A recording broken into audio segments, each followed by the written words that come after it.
نحمدہ ونصلی علی رسولہ الکریم اما بعد فاعوذ باللہ من الشیطان الرجیم بسم اللہ الرحمن الرحیم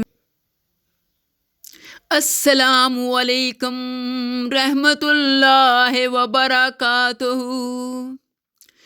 خوش آمدید صبح صادق کی کرن، سحری کا وقت نور۔ صبح صادق کی کرن، سحری کا وقت نور۔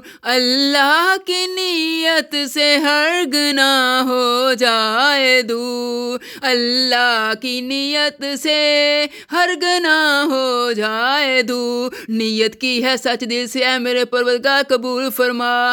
کر دے اپنی رحمت، کر دے اپنی رحمت۔ آج ہم جس موضوع پر بات کر رہے ہیں اس کا عنوان ہے روزے کے مکروہات کا بیان۔ سوال: روزے میں کیا کیا باتیں مکروہ ہیں؟ جواب: گھون چبانا یا کوئی اور چیز منہ میں ڈالے رکھنا، کوئی چیز چکھنا۔ ہاں، جس عورت کا خاوند سخت اور بد مزاج ہو، اسے زبان کی نوک سے سالن کا نمک چکھ لینا جائز ہے۔ استنجے میں پاؤں پھیلا کر بیٹھنا اور کلی یا ناک میں پانی ڈالنے میں مبالغہ کرنا۔ منہ میں بہت سا تھوک جمع کر کے نگلنا، غیبت کرنا، جھوٹ بولنا، گالی گلوچ کرنا، بے قراری اور گھبراہٹ ظاہر کرنا۔ نہانے کی حاجت ہو جائے تو غسل کو قصداً صبح صادق کے بعد تک مؤخر کرنا۔ کوئلہ چبا کر یا منجن سے دانت مانجنا۔ اب سوال یہ پیدا ہوتا ہے، کن چیزوں سے روزہ مکروہ نہیں ہوتا؟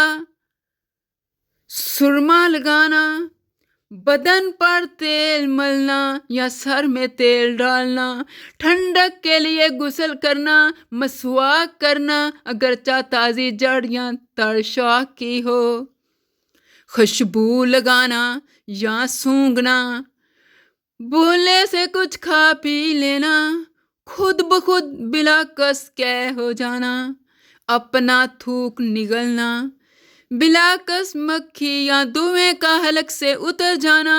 ان تمام چیزوں سے روزہ نہ ٹوٹتا ہے نہ مکروہ ہوتا ہے۔